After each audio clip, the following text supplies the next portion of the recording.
Beach FM, locals talking to locals. Councillor from the KCDC, Gwynn Compton. Good morning and welcome to you, Gwynn.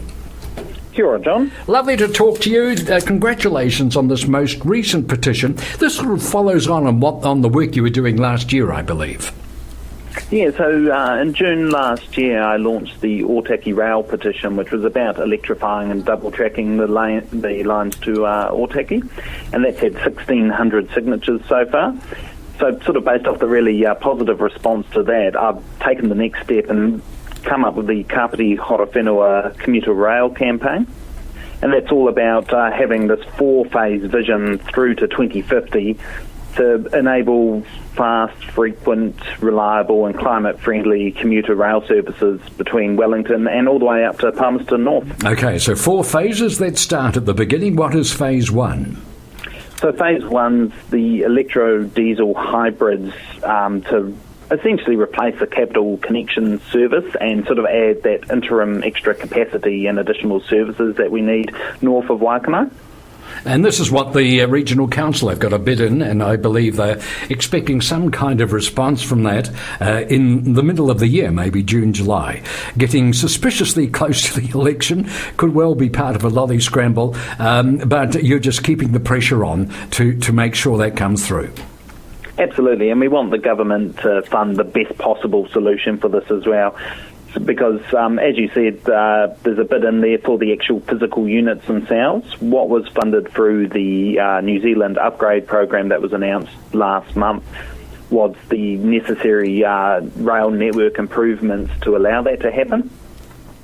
So it's quite promising, isn't it? So let's remain optimistic about that. If that does not happen, does that affect phases 2, 3 and 4? No, I don't think it does. I think that's all about the double tracking and electrifying of the line progressively through to Palmerston North. Oh, I see. So, in theory, you could you could not do the hybrid trains. I think you have to do it in terms of to have that coverage over whatever time period you take to roll out the rest right, of it. In between. Yeah. So, phase 2 is this electrification between Waikanae and Otaki.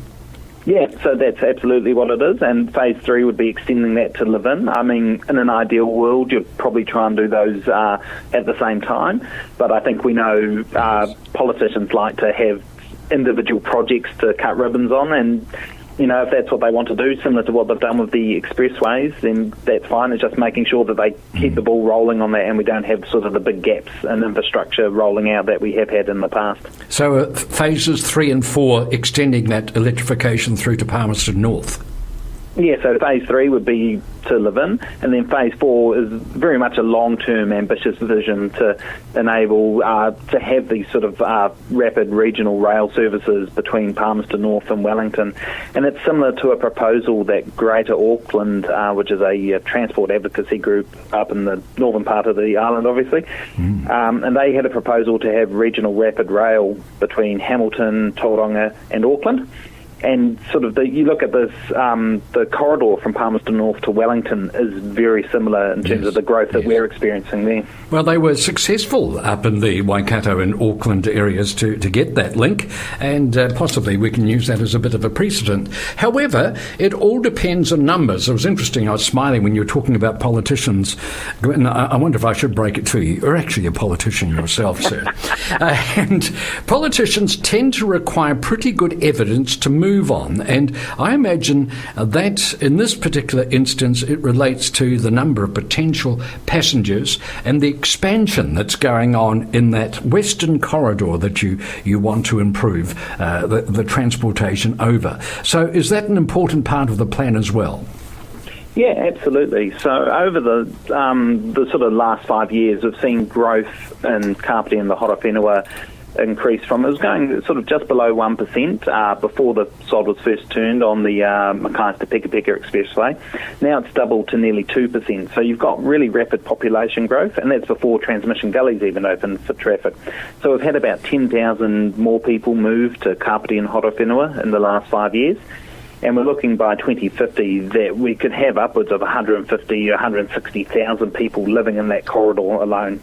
And at the same time, you have really significant growth rates up in Palmerston North as well. So you've got this, we keep thinking about commuter rail facing south to Wellington, But the other aspect of it is that increasingly we'll have to face north towards Palmerston North as well. Indeed. And just to illustrate the growth in passenger rail numbers, so in the past year, peak hour patronage on the Kapiti lines increased by 9% a year, and that's up from a 7% increase a year before, and it's about double what they were estimating.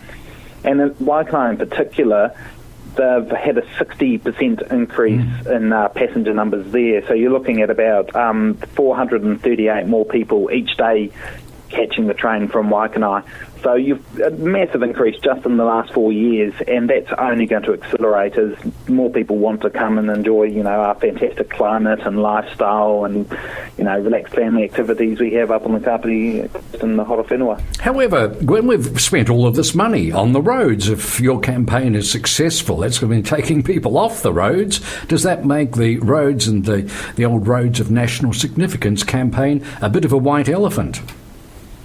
I think you're always going to have a role for those expressways there, not just from the volume of traffic. I mean, they've got to cope with that increasing numbers of traffic there as well, but also the safety elements of it as well. I think there was a stat I saw the other day that in the 2 years since the Mackay to Peka opened, there'd been maybe one fatality on the whole length of the road versus, I think it was 4 or 5 for the 2 years previous that were constructing. So there's stuff like that that's really important to do. And the other thing is that out of this $12 billion New Zealand upgrade package that was announced, the government's only allocated about $8 billion of it so far. So, as you alluded to before, there's $4 billion sitting in the kitty for the government to play election lolly scrambles with. So this is very much about making sure that our districts put our best foot forward and that the community gets behind and advocates to make sure that public transport infrastructure keeps pace with the growth we're experiencing. Gwynn, have you done the extra work and come up with costs or potential costs and timelines behind this plan? Yeah, so the costs that we've got available are sort of roughly based off work that's been done by the regional council. So in terms of the hybrid units, the share of what those would be for the Capital Connections service, we could be looking at anywhere between sort of 60 to 80 million for that. Then they're wanting to buy units at the same time for the Wairarapa line as well. Yes. For electrifying to Otaki, the latest estimate they had available on that was you're looking for around 50 to 60 million for upgraded Maitangi rail units. So these would be trains that would actually have toilets on them. Because you think about the travel distance between Wellington and Otaki, you're going up towards an hour and 10, hour and 15 minutes. And then you're looking at about another 60 or 80 million for the double tracking and the electrification there. So that's probably increased a bit over the last, I think it's 6 or 7 years since they've done that. But, they have got some figures there available. Right. We start to not have those figures available, and this is because people haven't been thinking in this space yet, is around going to live in. So what would your extra costs be for that? And then sort of the big picture of, having that rapid regional rail to Palmerston North, that's very much dependent on what sort of units you want to do it. Do you go for high-speed tilt trains? How much do you double track of it?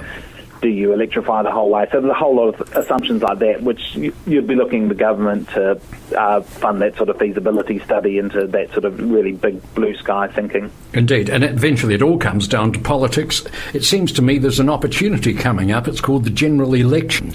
Do you intend to present this petition and the various items of information you've assembled to candidates in the forthcoming general election? Absolutely. I think, as you said, it's hugely crucial to make sure that this is on the radar as an important issue for our districts in the upcoming election. I saw that the National Party's candidate for Otaki, Tim Costley, has already put out a video the other day saying that he's supportive of commuter rail being extended to live in, so doing it all at once. So that was really promising to see, and I'm really excited to see what candidates from other parties say when they get announced, and hopefully they're keen to get all aboard the Kapiti Horowhenua commuter rail express.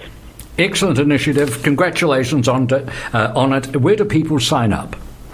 So if they go to www.kapiti-horowhenuarail.co.nz, they can find all the information there, and there's a link on that page through to the specific Ōtaki Rail petition to help, keep the momentum going behind that as well. Councillor Gwynn Compton, thank you so much for joining us this morning here on Beach FM. Thank you. 106.3 Beach FM.